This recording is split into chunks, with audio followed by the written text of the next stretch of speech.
Oh, hey, Critic. Merry Christmas Eve. So merry about it. I have just seen the absolute worst holiday special of all time. Santa Zombie Eats Jesus? Worse. It's so bad I haven't slept at nights. It's kept me awake throughout the entire season. If I'm not careful, I might start hallucinating. Hey, Critic. Who are you talking to? You got any NyQuil?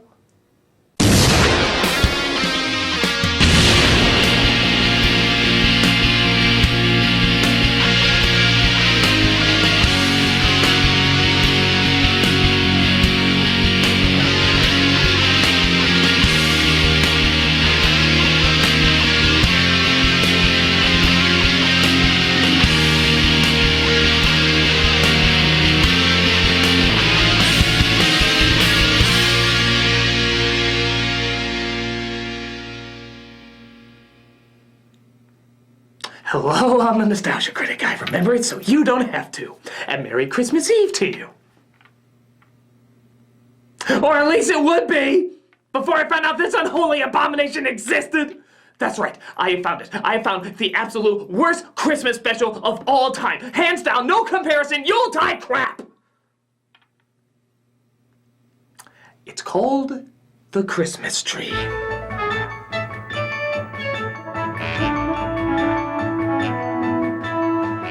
It's unlikely you've ever heard of it, but it's getting more and more of a following as, you guessed it, the worst holiday special ever made. Its acting, atrocious. Its animation, beyond cheap. Its story? What brain operated by a dead hamster on a broken spinning wheel would be fucking stupid enough to greenlight this shit? It might be the only Christmas special where literally everything about it was done completely 100% wrong. And I mean everything. There are no words to describe how bad it is, it just has to be witnessed. And that is why you are here, isn't it? You are interested in the unknown, the mysterious, the unexplainable. That is why you are here. And now, for the first time, we are bringing to you the full story of what happened that fateful day. We are giving to you all the evidence based only on the secret testimonials of the miserable souls who survived this terrifying ordeal. The incidents, the places. My friend, we cannot keep this a secret any longer. Let us punish the guilty. Let us reward the innocent. My friend, can your heart stand the shocking facts about the Christmas tree? Let's find out. It opens with a cliched narrator reading a cliched book that looks more like a dictionary of Tetris pieces than legible literature. Our story takes place in an orphanage with some children and a pine tree. The orphaned children lived under the control of the evil rules of a lady named Mrs. Mavilda. Ah! Movement! The little ones were Oh, always... I'm sorry, that so rarely happens in this special. The children never had toys, new clothes, or anything. But they had a friend. The pine tree they named Mrs. Hopewell. Yes, Hopewell, because the kids believed that the tree was magical. The kids were obviously exposed to too much car exhaust to imagine such a non-imaginative idea. She had a pretty dress with bows and lace and a new pair of pants and a sweater to put on whichever child she was going to show off to the mayor. This way, every time the mayor came by, he always thought that Mrs. Mavilda was taking good care of her children. A thorough inspection, as you can see, accompanied by the fact that direct deposits and business checks have now been replaced with big bags of money. Hey, who needs a paper trail when you have millionaire duck currency? Mrs. Mavilda would immediately take off the child's clothes and put them away in a closet for the mayor's next visit. Poor children. Well, you're not making the situation better by uncomfortably holding on their naked bodies like that. Thank you. So Mrs. Mavilda bets all the money she has on poker games with her friends, and the kids continue to suffer for it. She doesn't even let them feed the street dog named Licorice, as she tries to have the pound take him away.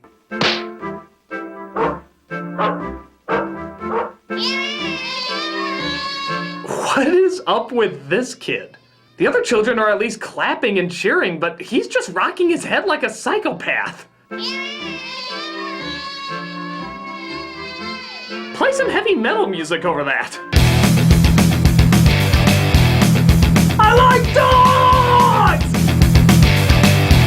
Later on, we see a family moves into town and is looking for work. So they go to the mayor, which doesn't really seem like his jurisdiction, but again, he keeps his bank account in money bags. And he tells him that the husband can work at the lumber mill, but has to live in the boarding house without his family. However, he offers the family a chance to live at Chateau de Fuckhole, where Mrs. Mavilda will take the mother, named Judy, in as an assistant. Come from the mayor's. I know. I'd better go now. Take good care of yourself and the children, Judy. I will be back before Christmas. Wow, David Duchovny on Quaaludes could show more emotion than that. Goodbye, children. Be good. I'm gonna check with the doctor and see if I'm clinically still alive. Can we go now? So Mrs. Mavilda explains that Judy's kids have to be treated the exact same way as the other kids. They're going to stay with the other children and under the same rules and regulations. I'm sorry. Come, children. Follow me. Another thing. You have to get... The hell was that? Come, children. Follow me. Another thing. I apologize. Sometimes my other personality interrupts me. No, I don't. Shut up, whore! This is going to be your bedroom. I don't want to hear anybody crying around here. And most of all, no pillow fights. You understand? Because if you think that you're not going to be punished because you have your mother here, you're going to be mighty disappointed. I'll get you, my frozen, awkwardly blinking pretties, and your repeated 2 frames of animation, too. So Judy's kids tried to see if they can fit in with the other children.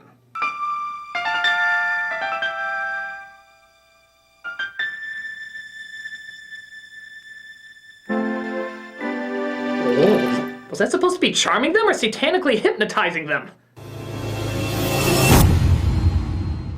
But their creepy-ass smiles seem to win them over, and they start to know each other better. My teddy bear has only one arm, but my mom says Santa will bring you one for him. What? Not when you go through the window. What the hell did you just say?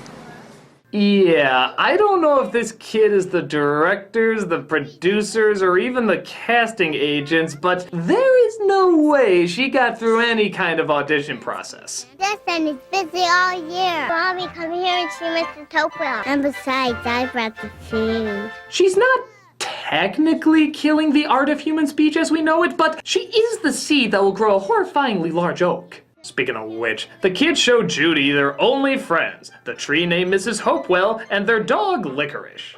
And to the mumbling girl's credit, none of these other kids are gonna win anything resembling human respect with these performances either. I knew we should have never shown him to your mother.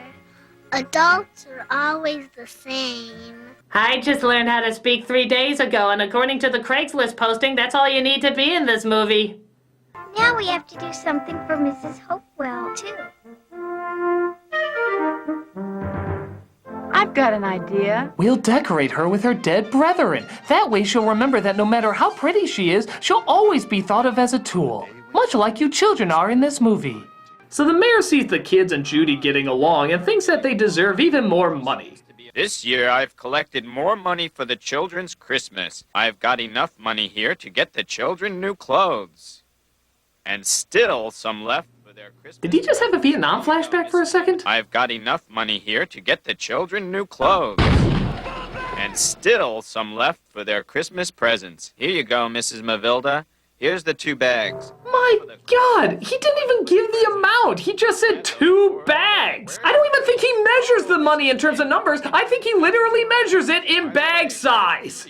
Mr. Mayor, this check says it's for 2 money bags. That's right, 2 whole money bags. Mr. Mayor, I'm gonna need an exact amount in order to accept. I use money bags! Okay, we'll take the money bags. Very good. Now, if you'll excuse me, my ride is waiting for me.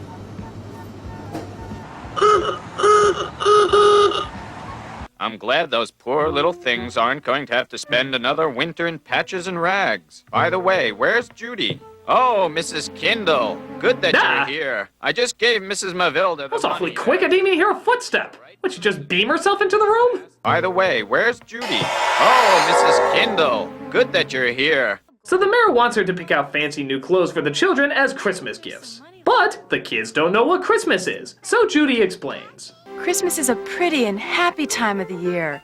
A time when people get together. Friends with friends, children with their parents and grandparents. Ex-nay the errands pay, orphans, eh? Santa Claus is everybody's grandpa. And how can his sleigh fly? Because he has special reindeer to pull it, and each one has his own special name. Okay, what's this kid drinking? She's slurring more than inebriated Klansman. I wish my little teddy bear had his other arm. So she tells them that on Christmas they can all make a simple wish. No, not that one, but it would explain a lot. So we get a scene of all the kids wishing for happy things to occur. But, strangely enough, while this scene is going on, they keep cutting back and forth to Mrs. Mavilda's poker game. And it's edited so awkwardly that we're usually only seeing the poker game for just a couple of seconds. I guess you've never seen a Christmas tree before. What did you want? Let's roll, kids! I'm feeling lucky tonight! He's not wasn't done anybody's yet. What? grandpa. Mommy, can I be the first one to make a Christmas wish? Think hard before you do. Wait, I think there was more. Mavilda. Let's have another hand. I don't think they were done yet. I wish my little teddy bear. Okay, why show these two things at the same time if we're not going to show them for more than a couple seconds? Can we intercut other sloppily edited scenes while we're at it? Oh, maybe if there's some money left over, I can convince Mrs. Mavilda to buy some red velvet. That way I can make some Christmas stockings to hang on the fireplace. Red velvet? For stockings? What's that? Don't you know about Christmas stockings that you hang on the fireplace for Santa Claus to fill? You don't? Which one of you knows about Christmas? I do. Christmas? Well, let me tell you about it. So it turns out Mrs. Mavilda bet all the money and lost it, meaning she can't get any new clothes. I want to tell you something, and you better listen. I don't want the children playing outside anymore. You better make sure of that. Because you don't want the mayor to see them without new clothes. How can you dare to? All right! Now you know. And now that you know, you better make sure you don't tell him a thing, or you and your children are out in the cold. Now you go get those children back inside. Before my brain gets taken over by another personality. So Judy lets the kids know the bad news. You know the new clothes we promised you? Well, I'm afraid you're not going to be getting them. I know, but there's nothing I can do about it. That's not fair, Mrs. Kindle. Please, children, don't make it more difficult for me. I mean, Jesus, all you kids ever do is think about yourselves. Don't you kids ever think about me thinking about you, thinking about yourselves? But Mrs. Mavilda decides that Judy is getting too much respect from the kids, so she tries to figure out a way to get rid of her. She's changing everything around here. I gotta get rid of her. But how? Well, maybe you can start by getting out of the fucking bed. It's like 1 o'clock, you lazy bitch. Get moving. What if I make that good girl into a bad one? Yeah! I'll make her into a thief, just like I did with the girl that worked with me before. When was that? We never saw that. Okay, is this like a real person, or are we to assume this is yet another personality that she has in her head? This woman's making a beautiful mind look like a simple romp. So she calls her henchman, yeah, she has a henchman, what with the accents and stuffs, and asks him to frame Judy for stealing something of his. But one of the girls hears her and tells the other kids. They all decide that something has to be done. We can't just stay here without doing something. What can we do? What about your mother? She's also in danger. The hell is that? You're the one that knows where his office is. Do you know where his house is? Okay, Zortor, your impression of a small human child isn't fooling anybody. Curses! I'll get you next time, pitifully dumb humans! Speaking of which, there's a great irony that all of these children are obviously voiced by horrible child actors, but one girl is clearly voiced by an 18-year-old. You mean you don't think our star is going to make it on time? What if one of us goes to him? But where are we and where is his house? Okay, pick one. Either horrible adult actors, horrible child actors, or aliens trying to pose as children to take over the universe. So the children decide that Judy's kids should go and get help. From who, you may ask? Santa Claus, of course. Yeah, why not? Look here in my book. It shows that we're not far from his house. We can do What decapitated gingerbread cookie do they live on? Even Mario would be looking at this saying, "Whoa, that's a fucked up a kingdom." But I don't know where the North Pole is. Do you? I don't. He knows where the North Pole is. He does? Well, he barked. Obviously, that translates into knowing where the North Pole is. Quite a knowledgeable little scamp, isn't he? Say, I wonder what else he knows about. Hey, Licorice, do you know if we're alone in the universe? Wow! Do you know why smart people keep watching The Middle? Wow! Do you know who really killed JFK? My God, the answers were right there! I have to go to the police about this! The world must know, damn it! The world must know! I'll be right back.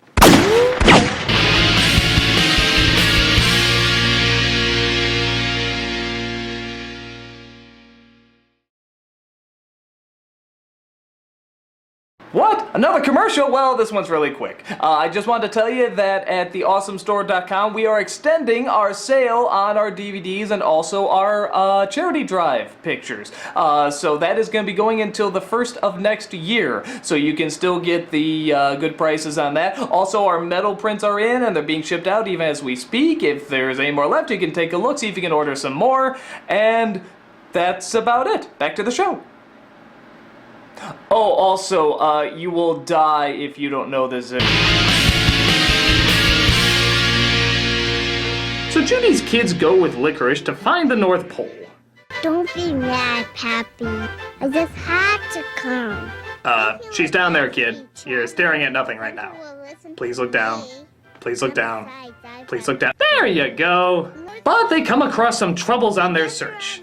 Like Baloo from the Jungle Book. Bare necessities! Your asses are my recipes! The simple bare necessities of death!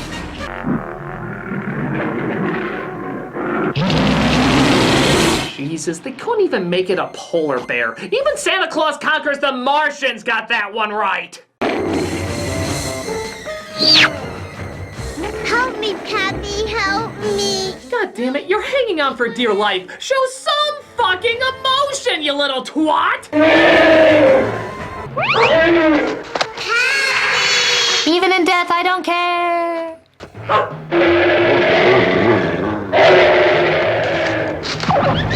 In hindsight, I am a pretty dumb bear. Lily! Lily! Lily! Lily! Where are you? Where'd you go? Oh, Jesus, kid. Will somebody just try? Somebody? God! I'll juggle porcupines with my butt cheeks if I could just get one production assistant or a cast member or the director or somebody just to say maybe, fucking maybe, we should do that take again! Jesus hates Jesus! Can we just get somebody with some goddamn emotion? Get out! Pack your things right now! You're fired! Christ! Get out!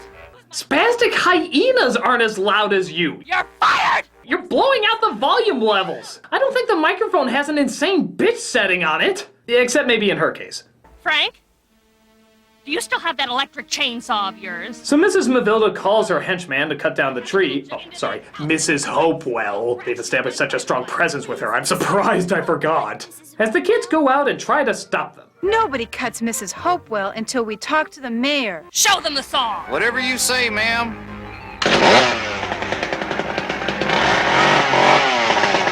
What is the meaning of this? Wasn't there snow here just a moment ago? Turn that thing off. I can't hear a thing. Mommy, Mommy! But where's Lily? Where is she? She's gone, Mommy. Oh, God, what do you mean? Ray. Where'd he come from? Ray. I randomly materialized here just in time. Tell me, son, what happened to Lily? She fell from a cliff, Mommy, Daddy. All the way down. And I... Yeah, because that's my reaction if I just found out my little kid died. So while the mayor is there, he finds out all the terrible things that Mrs. Mavilda has been doing. What happened with the money that I've been donating? Why didn't Mavilda buy toys for them? And look at them. They look like they haven't had new clothes in years. What if the inspector were to come? I love how he doesn't care that the children's well-being has been put in horrible danger, but instead is more concerned if the inspector sees it and calls him out on it. What if the inspector were to come? Voters don't like their politicians connected to dead children. They are still alive, right? Your tree, Mrs. Hopewell is going to be all right. Okay, is the mayor slowly transforming into an Adam Sandler voice? Because Sandler already ruined one holiday, and I don't think this movie needs any help ruining this one. That's what you think, children! But Mrs. Mavilda grabs the chainsaw and is about to finish the job. Oh no! Holy shit! The moral of the story is don't fuck with Mrs. Hopewell. I am the bark of Satan. Those who wish to demean my evil will be bloodily smoted. Ho, ho, ho! Merry Christmas, everybody! Ah, so it was Santa who fried the flesh of a weak, feeble woman. Merry Christmas?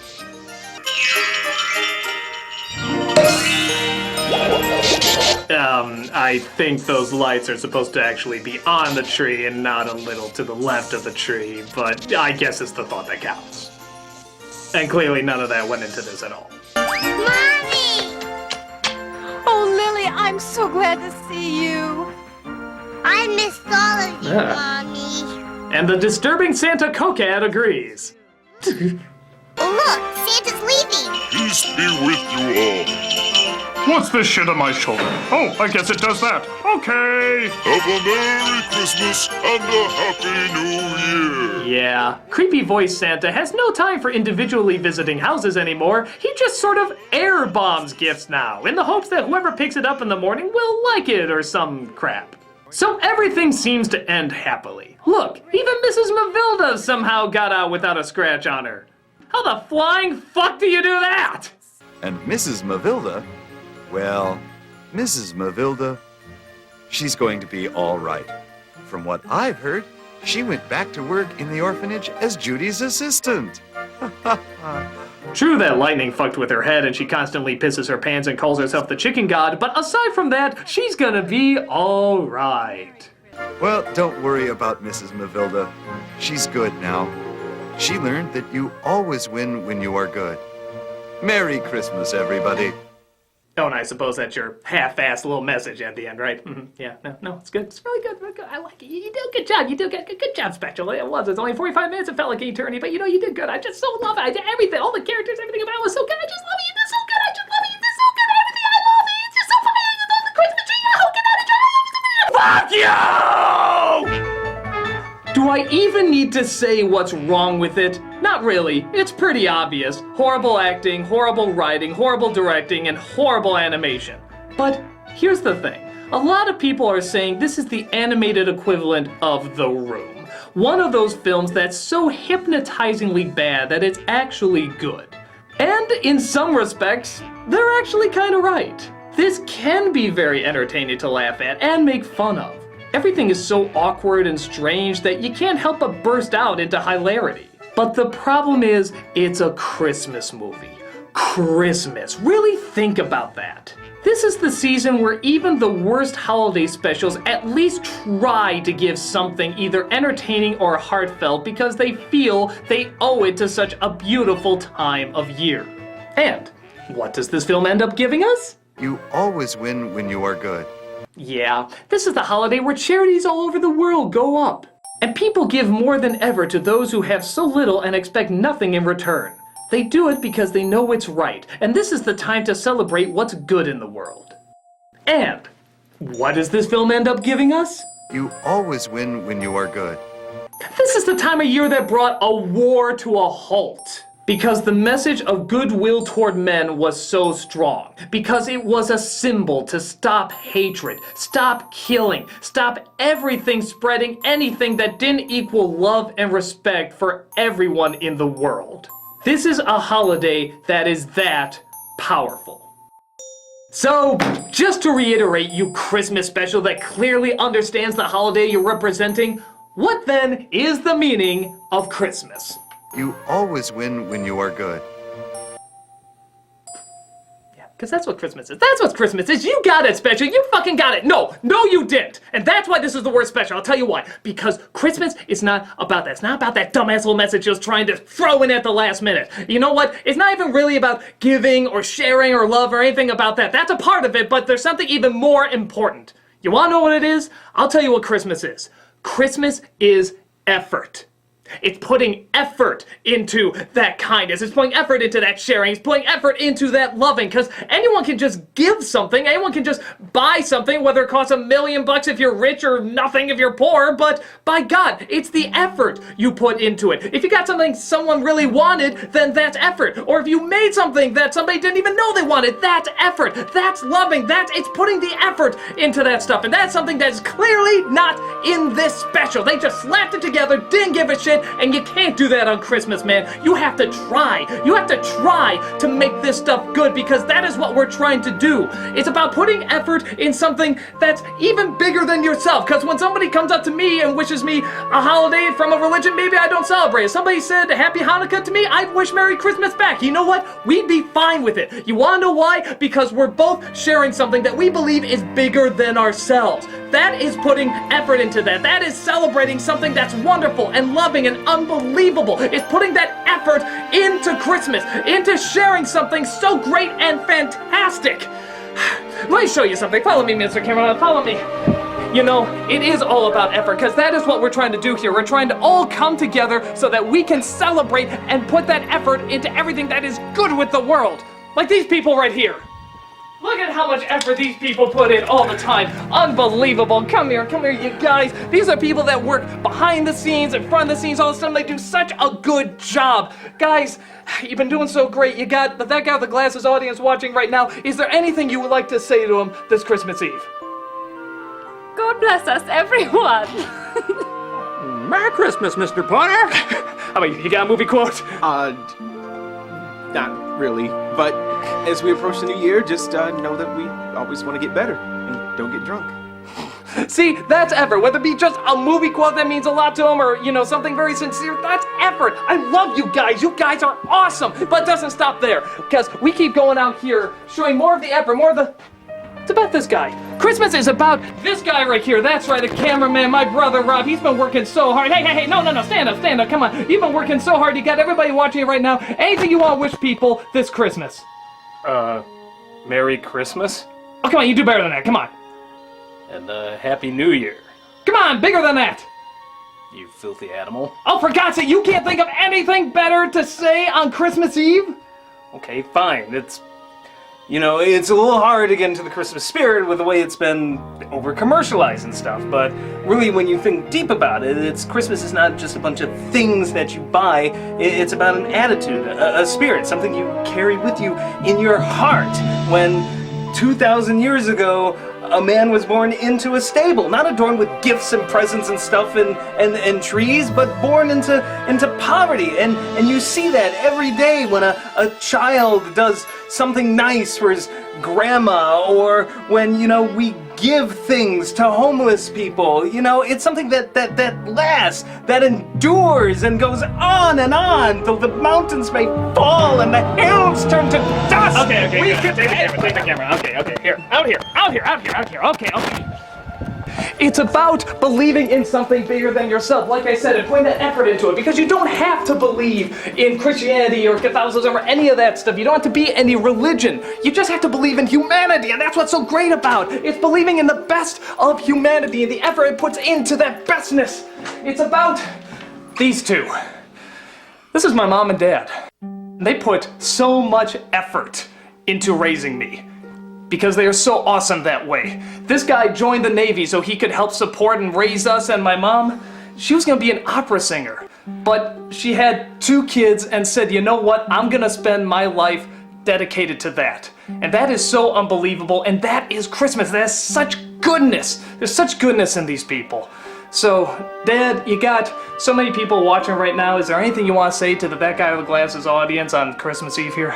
Merry Christmas to all of you. And most importantly, remember, We have lots of merchandise in the Channel Awesome Country Store. 15% off if your name rhymes with Walker. It's going to be really...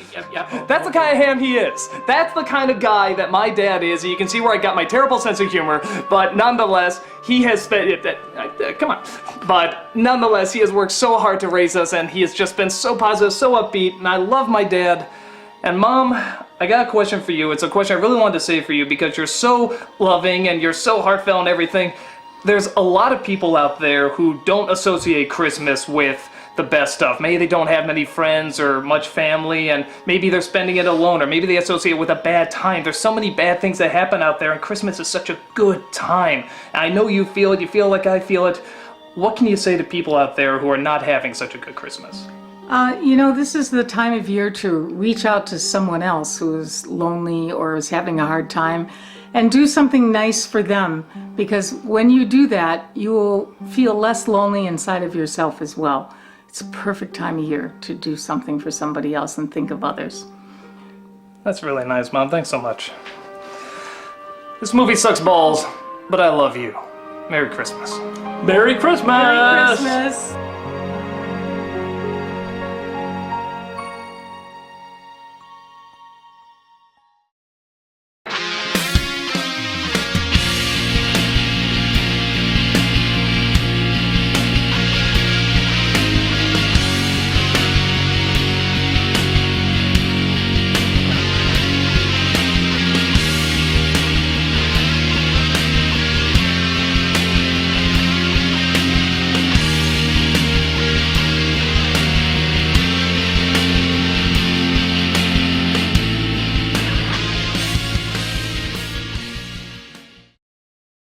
Thanks so much, guys. Merry Christmas to you.